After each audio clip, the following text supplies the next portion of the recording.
తండ్రి మా దాని కొంతైనా తెలియజేయాలన్న భారం మా పైన ఉంచారని నమ్ముతూ విశ్వసిస్తున్నాము కన్న తండ్రి. ఇదిగో నాయన మమ్మల్ని ప్రేమించి తన తండ్రి సజీవులలో ఉంచి నడిపించినందుకు కృతజ్ఞత ఆస్తులు తెలుపుతున్నాం మా దేవ. ఇదిగో నాయన మీ దాసులమైన మమ్మల్ని సజీవులలో ఉంచి మీ వాక్య భాగాన్ని వివిధ రూపంగా తండ్రి వివరిస్తుండగా పరిశుద్ధాత్మ సహాయం అనుగ్రహించండి. కేవలం తండ్రి మా సొంత తెలివితోనో సొంత జ్ఞానంతోనో సొంత ఆలోచనతోనో ఏమాత్రం తండ్రి మీ మాటలు వ్యతిరేకంగా చెప్పగలైనా మీ మాటలకు మీ ఆజ్ఞలకు లోబడి మీరు మా కొరకు రాయించిన 66 పుస్తకాల తండ్రి మాకు తెలిసినంత విధించిన పరిశుద్ధాత్మ సహాయంతో కొంత మట్టుకు తండ్రి వివరించడానికి తగిన శక్తిని, జ్ఞానమును, వివేకమును, పరిశుద్ధాత్మ సహాయాన్ని ధైర్యపరచండి. మీ కృపలో భద్రపరచండి కదా తండ్రి.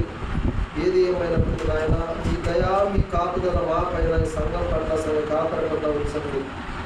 మీ భక్తి, భయము, విశ్వాసం మా నమ్మకం నిలిపి మన జీవితాంతం వరకు తండ్రి మీపై విశ్వాసంతో నమ్మకంతో ప్రతికి మీరు మహాలోకం చేరుకున్న మీ కృపాను కటాక్షణ మాపైన ఉంచమని యేసు క్రీస్తు ప్రభు నామమున ప్రార్థన మనవులు మిక్కిలి వినయముగా అడిగి వేడుకుంటున్నాము కన్న తండ్రి. ఆమేన్. మంచిది ప్రేమల దేవుని వాళ్ళరా అందరికీ మన ప్రభు యేసు క్రీస్తు నామమున పేరిట వందనాలండి. ఇంత సమయాన్ని కల్పించి నిజంగా కాపరి గారు ఏసన్న గారు కూడా మమ్మల్ని ఆహ్వానించి ప్రేమతో ఈ మాటలు చెప్పడానికి ఇచ్చినందుకు కూడా హృదయపూర్వక వందనాలు కూడా ఎవరు తెలుపుకున్నారు దేవుని వాళ్ళరా. నిజంగా దేవుని పడగానే మనకు అందరికీ భయము, భక్తి మాకి ఉంది. మీరు కూడా భయముతోనూ భక్తితోనూ ప్రతి మాట కూడా వినాలి, స్వీకరించాలమ్మా. ఎప్పటికైనా కూడా సంఘం అన్నది అభివృద్ధి చెందాలి. చెట్టుని ఎలాగైతే మన ఇంటి ముందు పెంచుకుంటామో మనకు నీడనిస్తుందని, అలాగే విన్న ప్రతి మాట పాట మన జీవితాల్లో పాఠంగా మారాలి. ఆచరణను తెచ్చుకునక ఆజ్ఞలు విడిచిపెట్టి మన జీవితాల్లో మలుచుకుంటే మనం బాగుపడలేమో, చస్తే పరలోకానికి కూడా చేరలేము. ఎందుకంటే మన వాక్యం అన్న రెండంచులు కట్టం కలిగినట్టు ఈ వాక్యం ద్వారా మనం దినదినము వృద్ధి చెందాలి. ఒకరోజు చెప్పి విడిచిపెట్టిన వాక్యాన్ని మరలా ఆదివారం వచ్చేంత వరకు కూడా ఎక్కడ ధ్యానించాలి? హృదయంలో ధ్యానించాలి కదమ్మా. దివారాత్రులు ధ్యానించడం అంటే నీ పనికెళ్ళిన బయలు పట్టుకొని పోయి వదుకోవడము కదమ్మా. నీవు నడుస్తూ ఉన్న బయలు పట్టుకొని వదుకోవడము, లేదా నీవు పడుకున్నప్పుడు నిద్రపోకుండా వదుకోవడం ధ్యానించడం కాదు ఏమా. ఆదివారం గంట అరగంట వాక్యం వింటాం కదా, పాటలు పాడతాం కదా, వాటిని అన్నింటి మన జీవితాల్లో హృదయంలో దాచుకొని ధ్యానంతో నడుచుకోవడమే ధ్యానించడం ఏమా. మన హృదయంలో పెట్టుకొని చెబుతున్న ప్రతి మాట కూడా ఇక్కడ మైండ్లో పెట్టుకొని ధ్యానించుకుంటూ నీతి అంటే ఏమి, భక్తి అంటే ఏమి, ప్రేమ అంటే ఎలా, విశ్వాసం అంటే ఏమని చెప్తూ ఉంటారు కదా అయ్యవారు కానీ మేము కూడా కానీ అనేక యూట్యూబ్లో మనం చెప్తూ ఉంటారు కదా. వాటిని మనసులో పెట్టుకొని పాటించుకుంటూ నడవడమే ధ్యానించడం ఏమో. అలా ధ్యానించిన వాడు ఎవరైతారంట ధన్యులు అన్నాడు దేవుడు కదమ్మా. అలా ధన్యత్వంలోని మనల్ని అందరి దేవుడు నడిపించడానికే సజీవ లెక్కలో ఉంచాడు ఏమో. మంచిది మంత్రి దేవుని వల్ల ఈరోజు కొన్ని విషయాలు మనం తెలుసుకుందామమ్మా. కొన్ని విషయాలు మొత్తం 10-15 నిమిషాలు ఏమో. సమయం చాలా విలువైంది కనుక మనము ఏమాత్రం కూడా ఇచ్చిన ఈ 2 గంటలు 3 గంటల సమయాన్ని కూడా వృధా చేసుకోకూడదేమ్మా. దేవుని వాక్యంతో, దేవుని భక్తితోటి, దేవుని అంటే భయంతో మనమంతా ముందుకు వెళ్ళాలి. ఓకేనా? మంచిది. మరి కీర్తన గ్రంథము 14వ అధ్యాయము ఏమో తీయండమ్మ. కీర్తన గ్రంథము 14వ అధ్యాయము, కీర్తన గ్రంథము 14వ అధ్యాయము 1-2 వచనాలు ఏమా. కీర్తన గ్రంథము 14వ అధ్యాయము 1-2 వచనాలు ఏం చెప్తున్నట్టున్నామా దేవుడు మనతోటి. దయచేసి ఓదగలరు ఎవరైనా. కీర్తన గ్రంథము 14వ అధ్యాయము 1-2 వచనాలు. దేవుడు లేడని బుద్ధిహీనులు తమ హృదయములు అనుకుందరంట. వారట దేవుడు లేడని బుద్ధిహీనులు తమ హృదయంలో అనుకుందరు. అలాంటి వారు ఎవరయ్యా అంటే వారు చెడిపోయిన వారు, అసహ్య కార్యములు చేదురు, మేలు చేయవడకుడను లేడు. దేవుడు ఉన్నాడనడానికి, దేవుడు లేడనడానికి ఇక్కడ ఒక మనిషిని ఎత్తి చూపిస్తున్నాడు చూడండి. ఎవరంటే వీళ్ళు బుద్ధిహీనులా, బుద్ధిమంతులా, నీతిమంతులా, అనీతిమంతులా ఏమా. బుద్ధివంతుడైతే దేవుని పోలి దేవుని ఆజ్ఞను పాటిస్తూ దేవుడు ఉన్నాడని ఒకరు ఎదుగుతారు, ఉన్నాడా లేడో వెతుకుతారు బుద్ధిమంతుడైతే. ఇక్కడ బుద్ధిహీనుడు ఏం చేస్తున్నాడంట? దేవుడే లేడు, అసలు దేవుడే లేడని వాళ్ళ హృదయంలో అనుకుంటాడంట. అట్లాంటి వాడు ఏం చేయాలంటే చెడు కార్యానికి నాంది పలుకుతాడు, చెడు కార్యానికి ముందుకెళ్తాడు, వాడి ఇష్టానుసారంగా వాడు జీవిస్తాడు. వాడిని అన్నాడు దేవుడు బుద్ధిహీనుడు అన్నాడు. ఏమా దేవుడు చూడండి ఎంత బాగా మాట్లాడుతున్నాడు. దేవుడు లేడని బుద్ధిహీనులు తమ హృదయములో అనుకుంటున్నారంట. దేవుడు లేడా ఉన్నాడా? ఏమా ఈరోజు మనం చెప్పుకునేది అదే, దేవుడు లేడా ఉన్నాడా? మీకు నమ్మకం లేదు దేవుడు ఉన్నాడా లేడన్నది. దేవుడు లేడని నేను అంటారు అనుకోండి, ఉన్నారంటారా లేదంటారా? ఉన్నాడా? దేవుడు ఉన్నాడని మనం నమ్మామా లేదా? నమ్మట్లేదా? మీకు ఇదే అర్థం. ఈరోజు దేవుడు ఉన్నాడా లేడా? దేవుడు ఉన్నాడని నమ్మితే మనం ఎవరు ఈరోజు తెలుసుకోబోతున్నాం. ఏమా దేవుడు ఉన్నాడు, నడిపిస్తున్నాడు, ఆయన ద్వారా సమస్తము కలిగి ఉన్నది ఎదుగు ఆయన లేకుండా కలగలేదు, నడిపిస్తున్నది ఆయనే, రప్పిస్తున్నది ఆయన, మనం పోషిస్తున్నది ఆయన అని నమ్మిన వారి పట్ల ఎలా ఉంటామో నమ్మితే మనం ఎవరు ఈరోజు మనం తెలుసుకోవాలి. ఏమా దేవుడు ఉన్నాడని మనం నమ్మితే మనం ఎవరు ఈరోజు మనకి తెలిసిపోతుంది. ఓకేనమ్మా? మనం బుద్ధిహీనులు కాదా? కాదు కదా. మనం బుద్ధిహీనులుగా దేవుడు ఉన్నాడని మనము నమ్ముచున్నాము. ఓకే, మంచిది. మరి ముందుకు వెళ్దామా? అదే కీర్తన గ్రంథము 143 కీర్తన, కీర్తన గ్రంథము 143 కీర్తన, కీర్తన గ్రంథము 143 కీర్తన 2వ వచనం.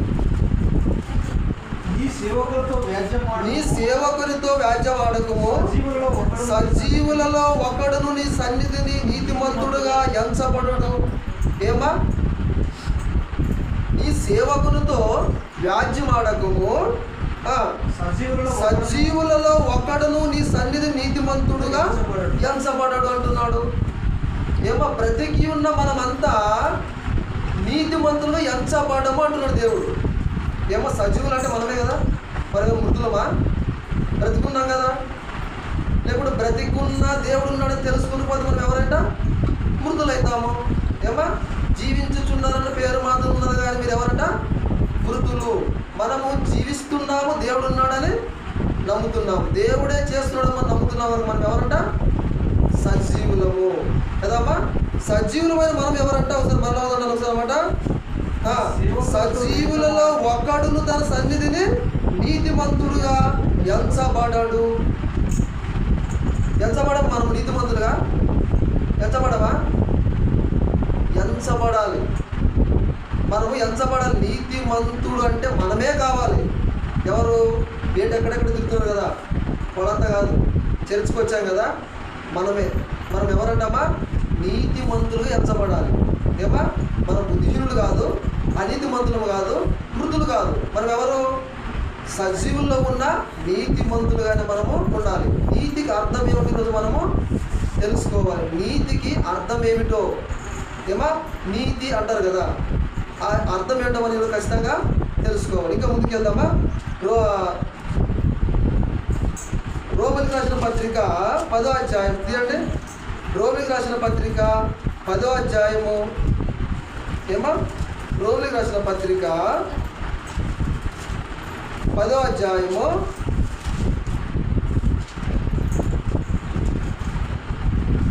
3 నుంచి 4 వచనాలు. రోమిలకు రాసిన పత్రిక 10వ అధ్యాయము. ఎలా అనగా వారు దేవుని నీతిని ఎరుగగా, ఇప్పుడు బాగినండమ్మా. ఎలా అనగా వారు దేవుని నీతిని ఎరుగక తమ స్వనీతిని స్థాపించుకొనుచు. ఏమా ఎవరంట? అక్కడ చెప్పారు కదా, ఇక్కడ కీర్తన గ్రంథంలో బుద్ధిహీనులు దేవుడు లేడని ఏమనుకుంటారంట? అసహ్య కార్యం చేసేవారు ఉన్నారు కదా. బుద్ధిహీనుడు ఎవరంటమ్మా? దేవుడు లేడంటాడు. బుద్ధిహీనుడు ఏమంటాడంటే ఎక్కడ దేవుడు ఉన్నాడు, ఏమని చూసావు నాకు చూపించటం లేదు. కొంతమంది అంటారు లేదమ్మా. బుద్ధిహీనుడు ఏమంటాడు? నీవంటే దేవుడు నమ్మావు అనుకుంటున్నావు, నాకు చూపించి వస్తారు అంటారు. మనం దేవుడు చూసామా? చూడకుండా మనం నమ్ముతున్నాము కదమ్మా. యేసుక్రీస్తు నిజంగా దేవుడు ఉన్నాడని, యేసుక్రీస్తు ప్రభు ఈ లోకానికి వచ్చాడని, మన పాపాల నిమిత్తం మరణించాడని, మనం ఎలాగైతే తిరిగి లేవాలో ఆయన తిరిగి లేచి చూపించాడని, ఆయన పరలోకానికి వెళ్ళాడని ఆయన ద్వారా మనం విశ్వసిస్తూ ఈ మందిరానికి వచ్చాం మనం. ఏమా ఆయన ద్వారా మనం విశ్వసిస్తూ ఆయన నమ్మాము కనుక విశ్వసిస్తున్నాము కనుకనే ఇలా మనం మందిరం కట్టుకున్నాం, మందిరానికి వచ్చి మనము ఆరాధిస్తున్నాం. కానీ బుద్ధిహీనుడు అవతల కూడా అంటాడంట, దేవుడే లేడు, లేకుండా ఉంటే నాకు చూపించంటారు. ఏమా దీనికి ఉదాహరణ ఏమంటే, ఒక చెంప మీద ఒక దెబ్బ కొట్టి, ఏమా చెంప మీద ఒక దెబ్బ కొడితే నొప్పి ఉంది అంటాడు. అంటాడా? చెంప మీద దెబ్బ కొడితే నొప్పి ఉందని ఇక్కడ అంటాడు. మరి చూపించగలడా? చిన్న ఉదాహరణ అంతే. నువ్వు చెంప మీద ఒకటి కొడతాం అనుకోండి, నాకు నొప్పి అవుతుంది తప్ప చెంప అంటాడు కదా. పోయి నాకు చెంప నొప్పి అవుతుంది, ఆ చెంప నొప్పి అంటే మనం చూపించగలడా? మాటలో చెప్పగలడు, ఇక్కడే నాకు నొప్పి అవుతుంది. అది చూపించడం కంటే చూపించలేడు కదా. మరి గాలి చూపించగలడా? కనిపిస్తుంది, గాలి విసురుతుంది మనకి, కనిపిస్తుందా? కనిపిస్తుంది. కానీ నీతిమంతుడు అంటే దేవుడు ఉన్నాడని నమ్మేవాడే నీతిమంతుడు కదమ్మా. అపనమ్మకంతో ఉండేవాడు కాదు. అపనమ్మకంతో ఉండేవాడు బుద్ధిహీనుడు. ఉన్నాడని తెలుసుకునేవాడే నీతిమంతుడు. ఏమా నీతిమంతుడు అంటే ఎవరయ్య అంటే దేవుడు ఉన్నాడని నమ్మేవాడే నీతిమంతుడు. మనం బుద్ధిహీనుడు కాదు, మృతులము కాదు, మనం సజీవంగా ఉన్నాము, దేవుడు నమ్మాము కనుక మనం అంతా ఎవరంటే నీతిమంతులు. ఇంకా ముందుకెళ్దాం పిల్లలు, ఇంకా ముందుకెళ్దామా? అదే రోమిలికి రాసిన పత్రిక 4వ అధ్యాయం 1-3 వచ్చినాము. రోమిలికి రాసిన పత్రిక ఏమా రోమిలికి రాసిన పత్రిక 4వ అధ్యాయము 1-3 వచ్చినాము. కాబట్టి శరీరము విషయమై మన మూల పురుషుడకు అబ్రహామునకు ఏమి దొరికినందుము. ఏమా అబ్రహాము గురించి మనకు తెలుసు కదా. ఏమా విశ్వాసులకు ఎవరైనా తండ్రి, విశ్వసించే ప్రతి వారికి ఎవరంటే అబ్రహాము తండ్రి కదా. మనకందరికీ మనం విశ్వసిస్తున్నాము, దేవుని నమ్ముచున్నామంటే మనకందరికి తండ్రి ఎవరయ్యా అంటే అబ్రహాము. ఆ అబ్రహాము గురించి ఎంత స్పష్టంగా బైబిల్ నుంచి చూడండి ఒకసారి మరలా.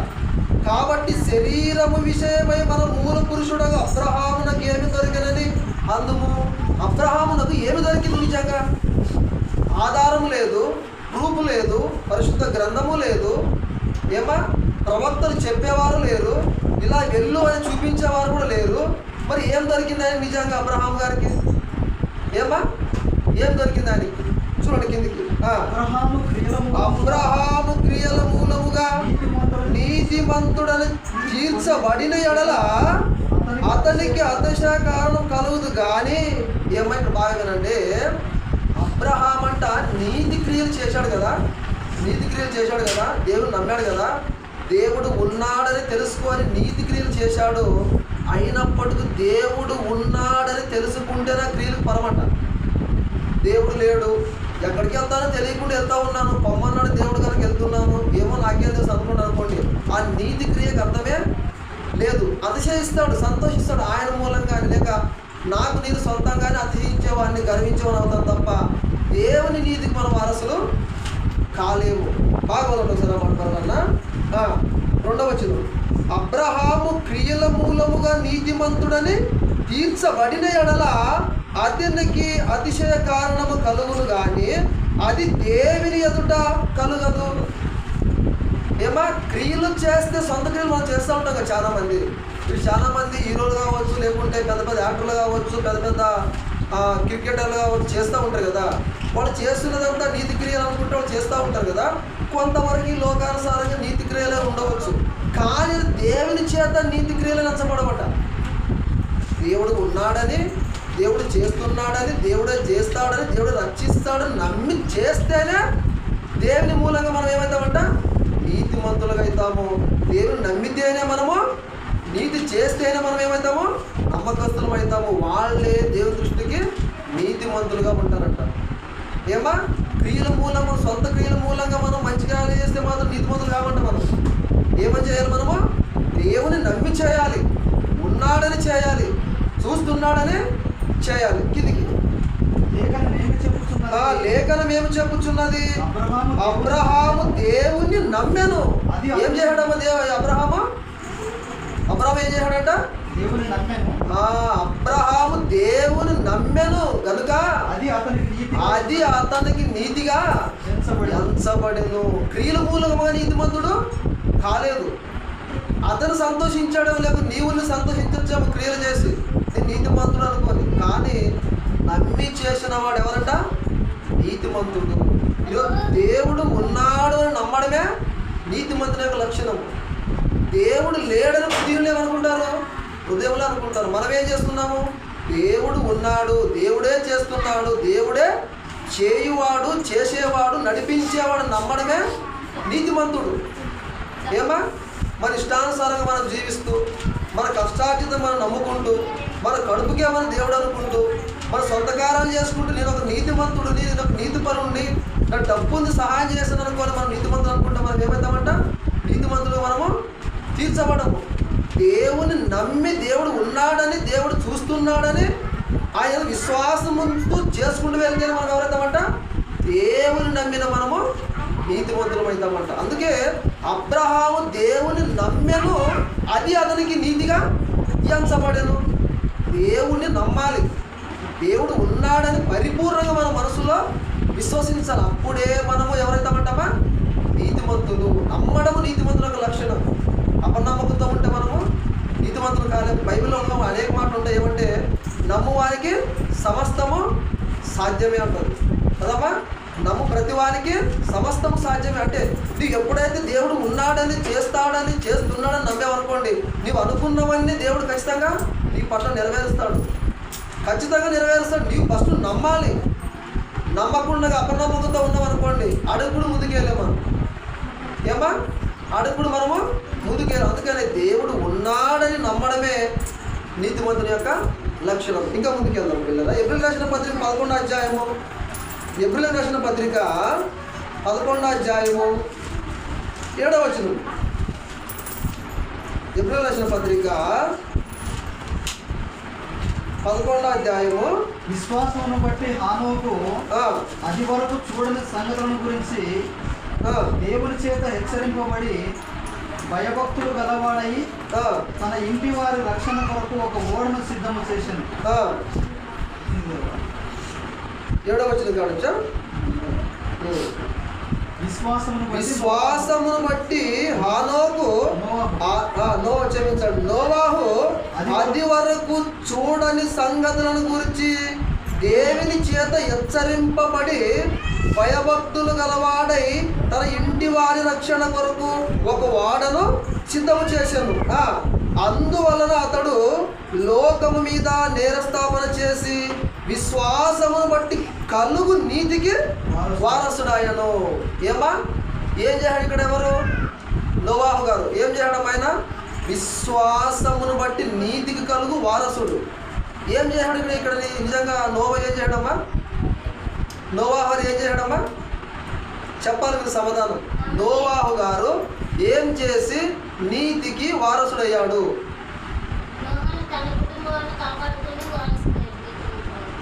కరెక్ట్ అమ్మా. తన కుటుంబాన్ని రక్షించుకోవడానికి, లేక ప్రపంచాన్ని రక్షించడానికి, దేవుని ఉగ్రత ఈ భూమి మీదకి రాబోతుంది, జలప్రయాణం వచ్చి ముంచేస్తుంది, మీరందరూ ఓడలోకి రావాలి, రక్షణలోకి రావాలి, ఓడ కట్టాడు కదా. ఏమో దేని ద్వారా ఆయన? నమ్మకం ద్వారా. ఖచ్చితంగా దేవుడు ఏం చేస్తాడు?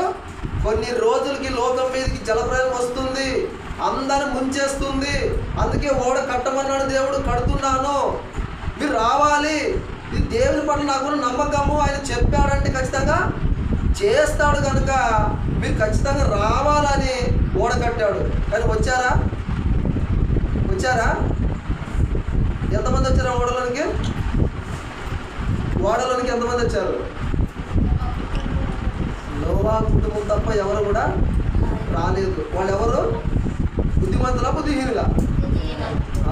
బుద్ధిని పోయేవారైతే ఓడ సిద్ధంగా ఉంది కదా, నీళ్ళు వచ్చి ముంచెత్తుంది కదా ఓడని, నాశనం కాకుండా ముందే ఓడలోకి వెళ్దాం అనుకుంటే బుద్ధిమంతులు అయ్యేవారు వాళ్ళు. కానీ వాళ్ళు ఏమయ్యారమ్మా? బుద్ధిహీనులు అయ్యారు. అంటే దేవుడే లేడనుకుని ఏమయ్యారు? వాళ్ళు బుద్ధిహీనులు అయ్యారు. వాళ్ళకి ఇష్టం వచ్చిన కార్యములు చేసుకుంటూ వెళ్ళిపోయారు. కానీ ఒకే ఒక ఆయన నమ్మాడు. ఎవరైనా? నోవాహు. మరలా వదండి. విశ్వాసమును బట్టి నోవాహు అది వరకు చూడని సంగతులను గురించి దేవుని చేత హెచ్చరింపబడి భయభక్తులు గలవాడై తన ఇంటి వారి రక్షణ కొరకు ఒక ఓడను సిద్ధము చేశాను. అది వరకు అతడు లోకం మీద నేరస్థాపన చేసి విశ్వాసమును బట్టి కలుగు నీతికి విశ్వాసమును బట్టి నీతికి కలుగు వారసుడు ఆయన.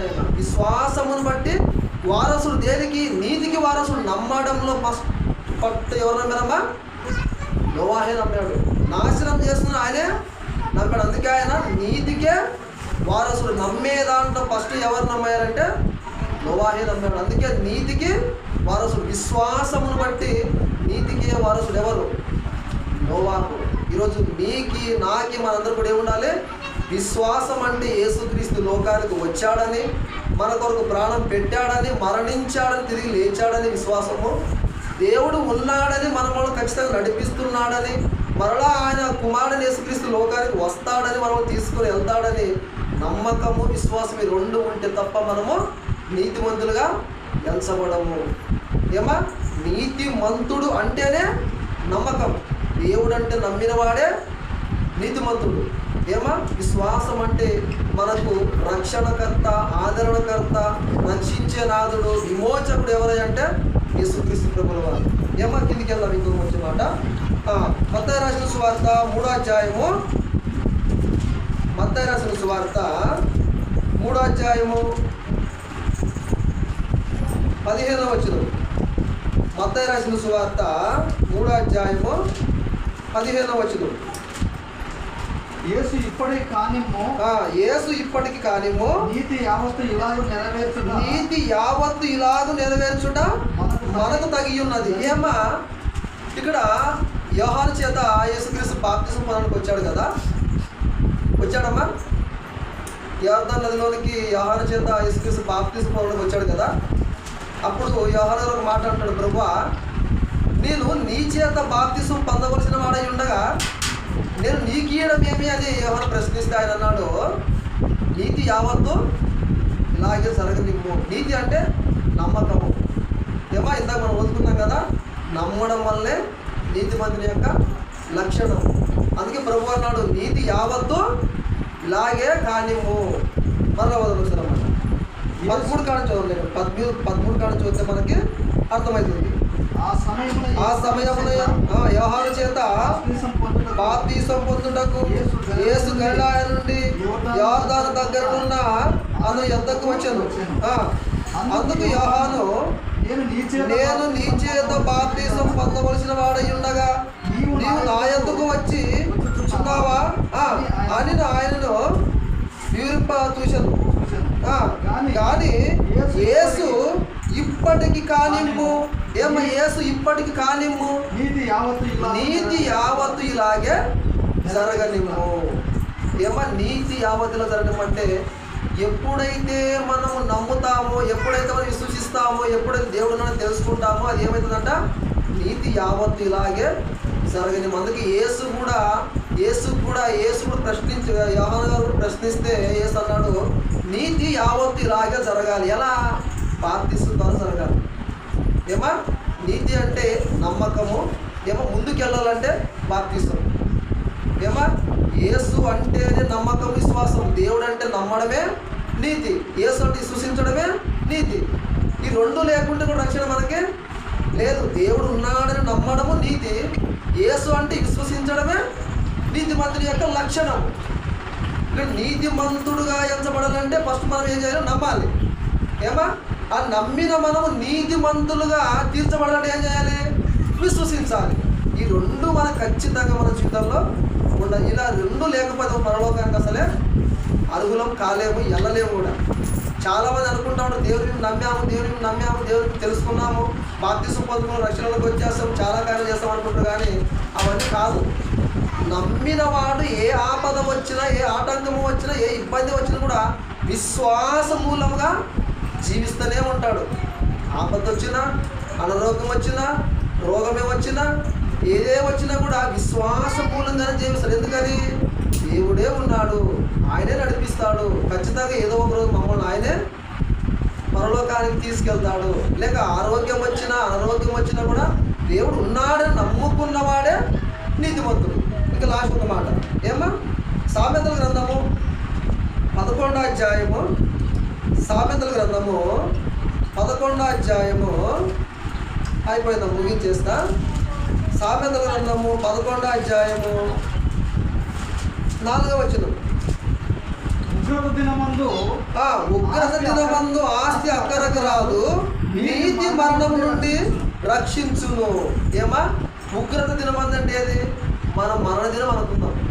ఉగ్రత అంటే ప్రపంచానికి వచ్చే దినం ఏమైనా ఉండొచ్చు, కానీ ఏమా యేసుక్రీస్తు వస్తే అలా కూడా నాశనం అవుతుంది. భూమి మీదకి ఎవరు ఉండరు, అంతా మాయం. కంటికి ఏమి కనిపించినట్లు ఉండరు, చూసేవాళ్ళు కూడా ఉండరు యేసుక్రీస్తు వస్తే. అవునా కదమ్మా? ఇప్పుడు మనం నమ్ముకున్న ఇళ్ళు కానీ, ఆస్తి కానీ, అంతస్తులు కానీ, గోళ్ళ కానీ ఏమీ ఉండదు, క్షణంలో మాయం అంతే. ఇక అది మనం నమ్మాలి. యేసుక్రీస్తు వచ్చాడంటే ఏమీ కూడా భూమి మీద ఉండడానికి వీల్లేదు. ఉంటాయా? కొంతమంది అంటూ ఉంటారు కదా, ఏమంటూ ఉంటారంటే యేసుక్రీస్తు వచ్చి అగ్ని గంధకాలు చేసి భూమిని కాల్ చేస్తాడు. చాలామంది, కొంతమంది వెళ్ళిపోతారు, కొంతమంది విడిచిపెడతారు, విడిచిపెట్టబడతారు, వాళ్ళు భూమి మీద ఉండిపోతారు, నమ్మిన వాళ్ళంతా పరలోకానికి వెళ్తారు అంటూ ఉంటారు కదా. నిజమా అబద్ధమా? నేను చెప్పాలా, మీరు నిజమా అబద్ధమా? నమ్మిన వాళ్ళంట ఎంత పడతారు, నమ్మని వాళ్ళు ఏం చేస్తారు? విడిచిపెట్టబడతారు అన్నాడు. భూమి మీద అంటే ఉంటారా? భూమి ఇక్కడ ఉంటుందా? ఉంటుందమ్మా? అలా నమ్మారు కానీ మీరు ఒకవేళ నమ్మకండి. భూమి మీద కాదు, భూమి ఏమి ఉండదు. ఒక్క క్షణంలో కరునింపబడదు ఏమవుతామంట, ఎదుర్కోవడానికి మనమే మేఘాల మీదకి వెళ్తామంట. భూమి మీదకి యేసుక్రీస్తు రాడు, మేఘాల మీదకి వస్తాడు. మనం ఏం చేస్తాం? నమ్మిన వాళ్ళు, నమ్మని వాళ్ళు కూడా వెళ్తాం అక్కడికి. ఎక్కడికి? ఒకే ఒక క్షణం, ఒక గంట సేపు కూర్చోబెట్టి ఏమ్మా మరియమ్మ, ఏమో మార్తమ్మ, ఏం చేసి మీరు చెప్పని అడగడు ఆయన. ఇప్పుడే లోకానికి ఏం జరుగుతుందంట? తీర్పు జరుగుతుంది. మంచివాడివా మంచిగా ఉండు, చెడ్డవాడివా చెడ్డవాడిగానే ఉండు. మంచివాడివా తిరిగి ఎక్కడికి వెళ్తావు? పరలోకానికి వెళ్తావు. నమ్మితే యేసుక్రీస్తుని నమ్మకపోతే నీకు ఏమవుతుందంట? నరకానికి వెళ్ళిపోతుంది. ఇప్పుడే లోకానికి తీర్పు జరుగుతుంది. మరలా యేసుక్రీస్తు వచ్చి ప్రధానంగా కుర్చీ మీద కూర్చొని దామ్మా నీవు కూర్చో, లేకపోతే నిలబడు, నీవు మంచి చేసావు కనుక, నీ చెడ చేసేది కనుక ఒక గంట నీతో ఆయన దర్శించి అక్కడ ఇక్కడ పంపడాయన. ఇప్పుడు జరుగుతుంది చూసారా? ఇదే ఫైనల్ జడ్జిమెంట్.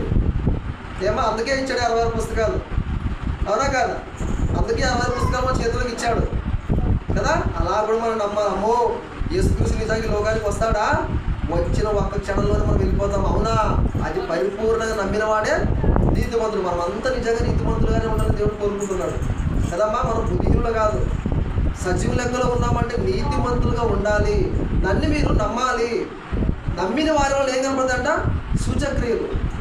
ఏం చేసినా కూడా, మంచి చేసినా కూడా నా దేవుని కొరకు చేస్తున్నాను, నా దేవుని కొరకు నేను ప్రయాసపడుతున్నానని నమ్మిన నీతిమంతులు ఎవరయ్యా అని దేవుడు ఆకాశం నుండి దేవుడు చూస్తున్నాడంట కదా. దేవుడు లేడని బుద్ధిహీనులో అసహ్యకార్యం చేస్తారు. మనం ఏం చేయాలి? దేవుడు ఉన్నాడని నమ్మాలి. యేసుక్రీస్తు ప్రభు మా కొరకు వచ్చాడని మనము నమ్మాలి. ఈ రెండు మనం ఎప్పుడైతే కలిగి ఉంటామో వాళ్ళే నీతిమంతులు ఈ లోకమందు తీర్చబడతారు. చాలామంది అంటూ ఉంటారు కదా, ఏమ్మా బాప్తిసం తీసుకొని తెలుసుకురాగానే ఓ అమ్మ వచ్చింది, ఏమో పెద్ద నీతిమంతురాళ్ళకి చాలా చెప్పుకొచ్చిందమ్మా, ఇప్పుడు వరకు చేసినవని వెళ్ళిపోయాట, ఇప్పుడు చాలా చెప్తుంది ఏమంటారు కదా. అంటే అనండి, నీవెవరిప్పుడు? నీతిమంతురాలవే. మనం ఎవరిప్పుడు? నీతిమంతులమే. ఏమా నీతికి అర్థం ఏమంటే నమ్మడమే నీతిమంతుల యొక్క లక్షణం. చాలామంది అంటారు నీతి అంటే కనపరచంటే, నేను నమ్మానయ్యా, నా హృదయం తీసుకున్న హృదయంలో చూడు, నీవేం చేస్తావో చెయ్యి, అక్కడ కనిపిస్తుంది నా ప్రభు ఉన్నాడని, నా దేవుడు ఉన్నాడని, చేస్తున్నాడని, చేస్తాడని. అదే అయ్యా నేను నీతిమంతుడు దానికి ఉదాహరణ. లేకుంటే అదే కనిపించదని చెప్పాలి మనం. ఏమా నీతిమంతుడు అంటే లక్షణం ఏముండాలి మనకి? ఫస్ట్ ఆఫ్ ఆల్ ఉండవలసింది నమ్మకము. ఆ నమ్మకం దేవుని పట్ల మనకు ఉండాలి. వాళ్ళే నీతిమంతులుగా ఎంచబడతారు. ఏమా నీతికి అర్థం ఏమంటే చెప్పండి మనకి? నమ్మడమే కదా. నమ్మిన వారే నీతిమంతులు. అందుకే మార్క్స్ వార్త 16:16 ఏముంటుంది చూడండి ఒకసారి అన్నమాట. మార్క్స్ వార్త 16:16 ఏముంటుందమ్మా? ముగించేస్తానమ్మా. మార్క్ రాసిన సువార్త 16వ అధ్యాయము 16వ వచనం.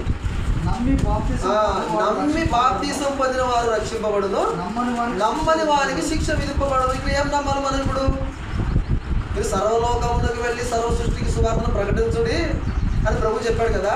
ఇప్పుడు మీ సువార్త లేకుంటే అనేక సువార్త ప్రకటింపబడుతుంది కదా. ఏమా అప్పుడు సువార్త ప్రకటిస్తున్న వాళ్ళు ఏం చేయాలంట? నమ్మాలి. దేవుడే ఉన్నాడు, నడిపిస్తున్నాడు, చేస్తున్నాడు, చేశాడు అని, చేస్తాడని నమ్మాలి. అని నమ్మిన వాడు ఏం చేస్తాడంట? బాప్తిసం పొందుకుంటాడు. అందుకే నమ్మి బాప్తిసం పొందిన వాడు రక్షింపబడును, నమ్మని వారికి శిక్ష. ఏమా మనం ఏం చేశాము? నమ్ముకుంటూ దేవుని దగ్గరికి వచ్చాము. మీరు కూడా నమ్మే బాప్తిసం పొందాలి. ఎంతమంది తీసుకున్నారో మీకే తెలుసు, ఎంతమంది ఇంకా సిద్ధపడుతున్నారో మీకే తెలుసు, ఎంతమంది తీసుకోలేదో మీకే తెలుసు. ఏమా మీ హృదయము, మీ ఆలోచన, మన తలంపు, మన ఊహ అన్నీ ఎవరు చూస్తున్నారంట? దేవుడే చూస్తున్నాడు, పరిశీలిస్తున్నాడు ఆయన. అందుకే నమ్మిన వారి వల్ల సూచక్రియలు కనబడుతున్నట్టుగా మనమంతా దేవుడు ఉన్నాడని మనం ఖచ్చితంగా నమ్మాలి. ఆ నమ్మి బాప్తిసం పొందుకున్నవాడే నీతిమంతుని యొక్క లక్షణం. అలా నమ్మాలి, బాప్తిసం పొందుకోవాలి.